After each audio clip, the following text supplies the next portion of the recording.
Super Draco here, and we're back for part 3 of Build the Figurise Standard Amplified Machinedramon. Now, first up, I actually missed this.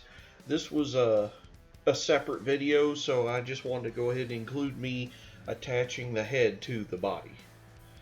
After we get a nice zoom in of Prime's crotch. Stellar camera work on my end.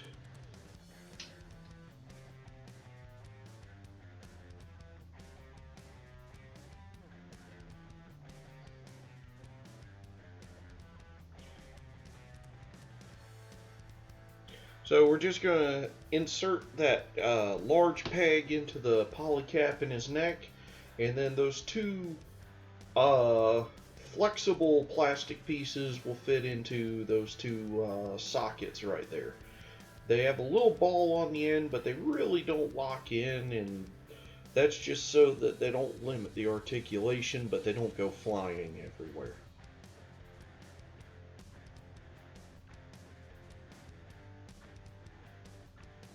There we go. So there's the completed head and neck.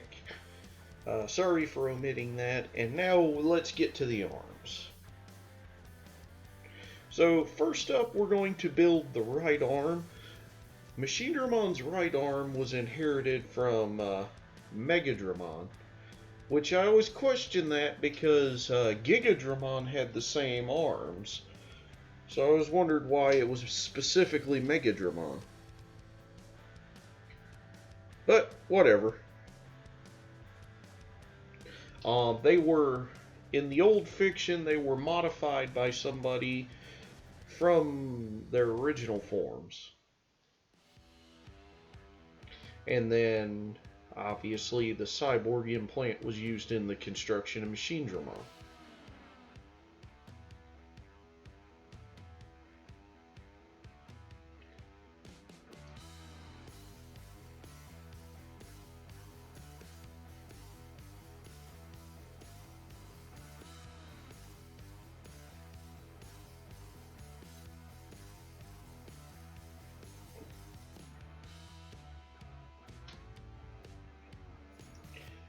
Now, on the original card game, Machinedramon had a number of attacks, and including Booster Claw or Dragon Fire, where it would take its right arm and drill it into its opponent.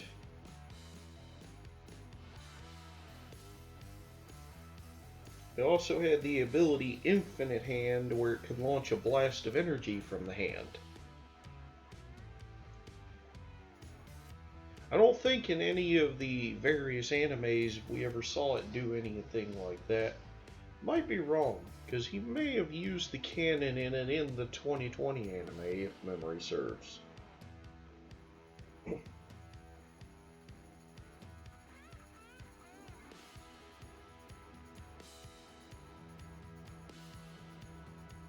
Anyway, now the upper arm here is actually an exact duplicate of Metal Greymon's, but that's because Megadramon he only had robotic lower arms, not upper arms. Which you would think that would be a huge drawback, but I think I'm just thinking way too hard about a kid's anime. Unlike some of the other pieces, these shoulder bits don't have the silver stickers that go under them to make them shine, but thankfully, due to their size, they actually catch the light pretty good on their own.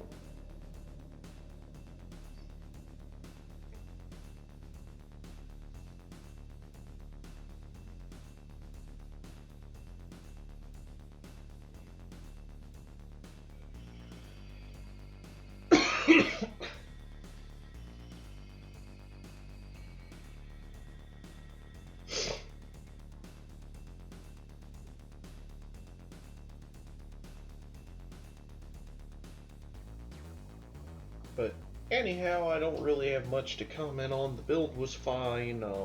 It wasn't confusing like the shoulder bits or anything. There is one part I messed up, and that's because the shoulders are built where that piece with the red bit, it's reversible. So you plug it You can change which direction you plug it in so it faces forwards. It's just a small thing, and it's just so that the shoulders are symmetric.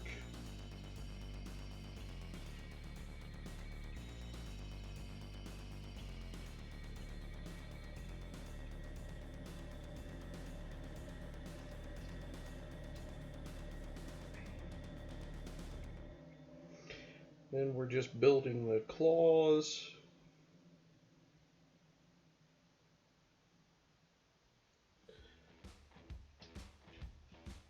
I just had a question, and I'm just kind of curious about something.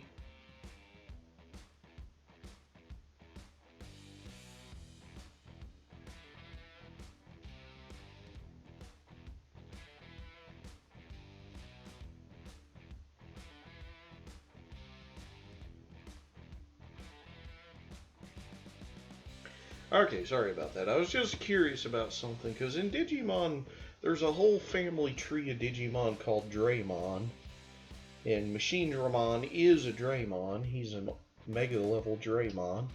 And in the animes, that's kind of why War Greymon was the foil for him, because him and Metal Sea Dramon being Draymons meant that War Greymon's Draymon Killer Claws actually were a key weapon in defeating him.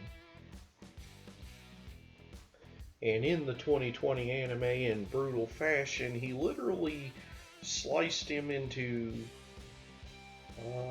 I believe he sliced him into 4 or 5 separate pieces in a single swipe, which was kind of badass.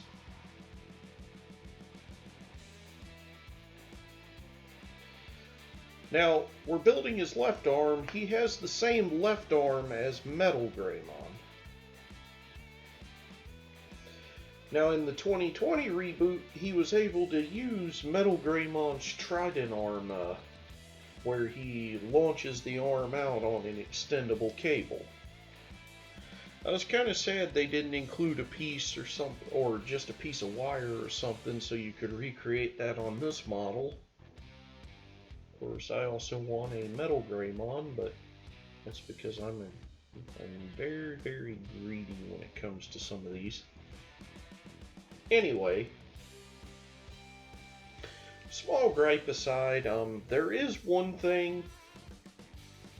The Metal Greymon claws leave a lot to be desired durability-wise. But we'll get to those once we get the shoulder built. Now, this is largely the same as the other one. So I'm going to ramble about other stuff.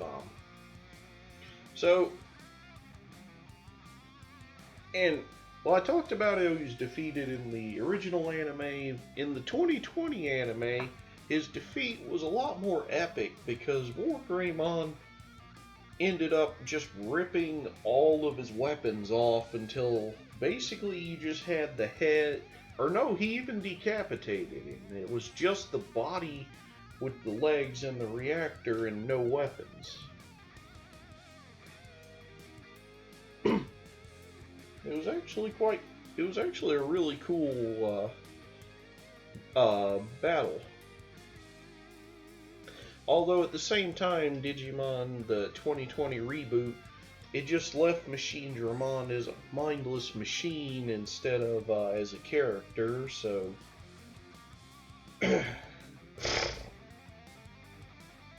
that kind of defeated, it didn't defeat anything, it just, I think, weakened him overall as threat, because, hate on the various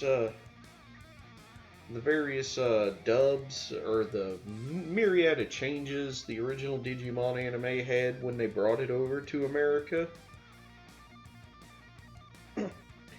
But the guy who voiced it, he had this really cool voice that he used. And that little bit of characterization, I think it humanized him just a little bit which just made it even more disturbing. It says the voice actor was Dave Guerreri, or Guri, or Guri? I don't know how to pronounce that. I'm probably too southern to be able to pronounce that properly. So all I'm doing here is I'm prying apart that shoulder pad to reverse that one piece so it'll fit properly.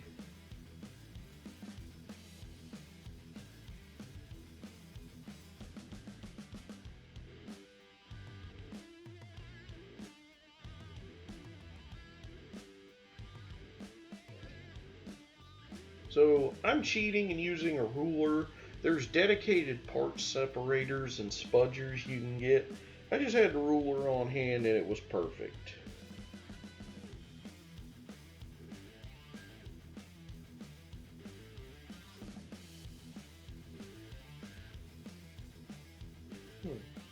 Trying to see what other roles that guy, David Gurry or Guerreri, had. Let's check IMDb. Because I'm curious now.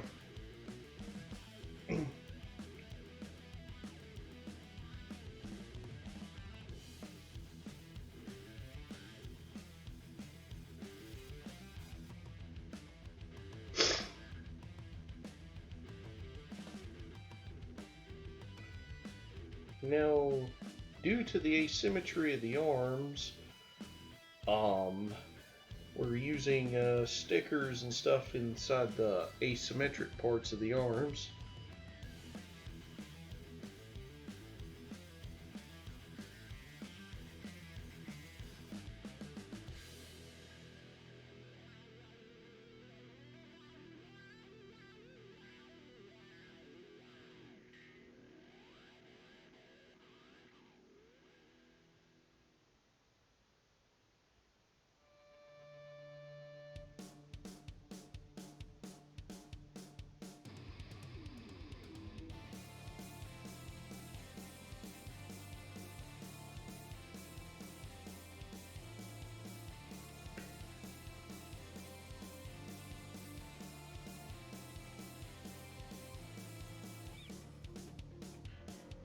Okay, well, my research on who voiced him in the English version has turned up little of importance, so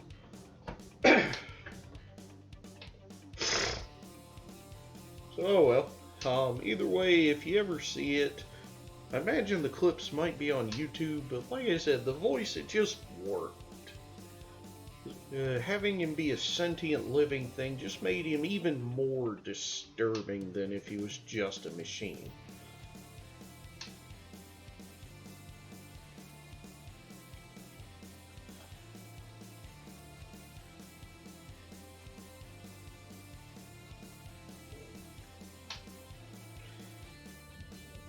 Alright, and I'm not sure what's going on here. Let me edit this out. I may leave the video unedited, just, well, didn't I used to? No, I didn't with the Bismarck, did I?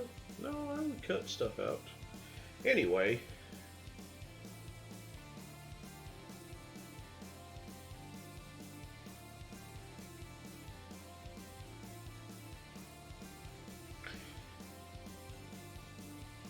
Yeah, this is a fairly short one, so I may just leave in some of the dead spots, just I'm gonna leave them in. You all tell me, should I keep editing them out? Or do you want to keep the builds like this without a lot of cuts, or would you rather me keep it up with the cuts so they're much more efficient?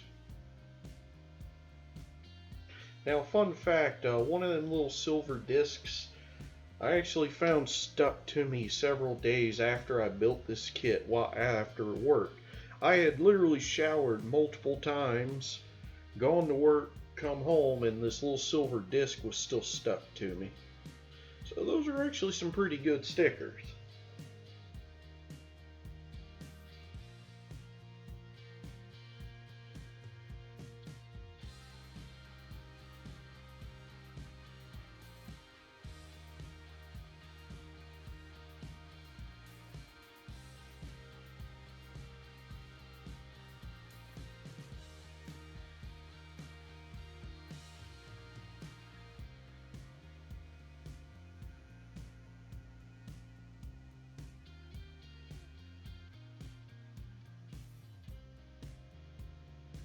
And there, now we have the red bit installed, so now we just have to finish getting the arm put together.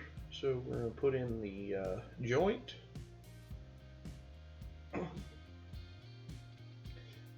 Now this is, I'm about to get to what I was talking about earlier. The Greymon claws are very rubbery, well not rubbery, but they're floppy and fragile. Now, the hand plugs on one way. So you know if you have it on the right way or not.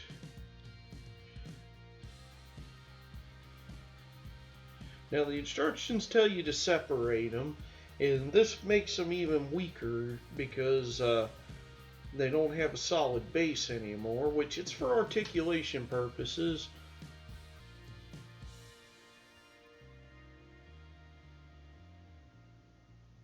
And you see my hand slipped and I snapped the tip off one of the claw and bent the holy crap out of the middle one.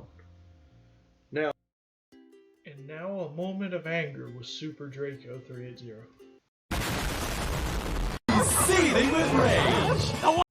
Yeah, at least some of that is my fault for my hand slipping, but I honestly think they could have made the claws, they could either made them out of a different plastic or made them fit in there a little better where they weren't so fragile, but I really think a different kind of plastic so they weren't so floppy would have helped with that.